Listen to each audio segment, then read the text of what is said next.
ఓం నమో వెంకటేశాయ.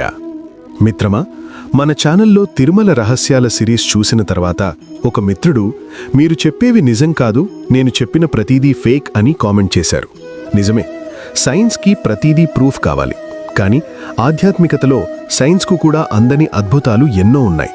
ఈరోజు ఆ నిజానిజాల గురించి మాట్లాడుకుందాం. మనం వీడియోలో చెప్పుకున్న శ్రీవారి విగ్రహానికి చెమట పట్టడం, సముద్రపు చప్పుడు వినిపించడం లేదా ఆభరణాల వేడి, ఇవన్నీ నేను సొంతంగా సృష్టించినవి కావు.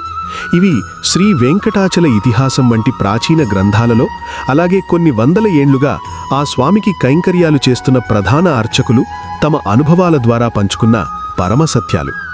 సైన్స్ ప్రకారం ఒక రాతి విగ్రహానికి చెమట పట్టడం అసాధ్యం కావచ్చు.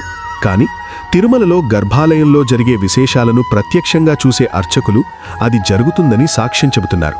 కొన్ని విషయాలను ప్రయోగశాలలో నిరూపించలేం, కేవలం అనుభవించగలం. అందుకే వీటిని అద్భుతాలు అంటాం. మిత్రమా, ఆధ్యాత్మికత అనేది పూర్తిగా నమ్మకం మీద ఆధారపడి ఉంటుంది. నమ్మకం ఉన్నవారికి అది దైవశక్తి, నమ్మని వారికి అదొక మిస్టరీ. మనమిక్కడ ఆ స్వామి యొక్క దివ్యత్వాన్ని, మహిమలను భక్తితో పంచుకుంటున్నాం. ఇందులో ఎవరినీ తక్కువ చేయాలనే ఉద్దేశం లేదు. కానీ సైన్స్కు అందని ఎన్నో అద్భుతాలు ఆ కలియుగ దైవం చెంత జరుగుతున్నాయని సాక్షాత్తు అక్కడ సేవ చేసే ప్రధాన అర్చకులే చెబుతున్నారు. మరి మీ మనసేమని చెబుతోంది?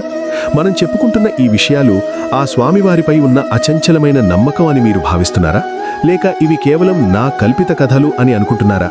మీ అభిప్రాయాన్ని నిజాయితీగా కింద కామెంట్ చేయండి. మీ ప్రతి కామెంట్ నాకు చాలా ముఖ్యం.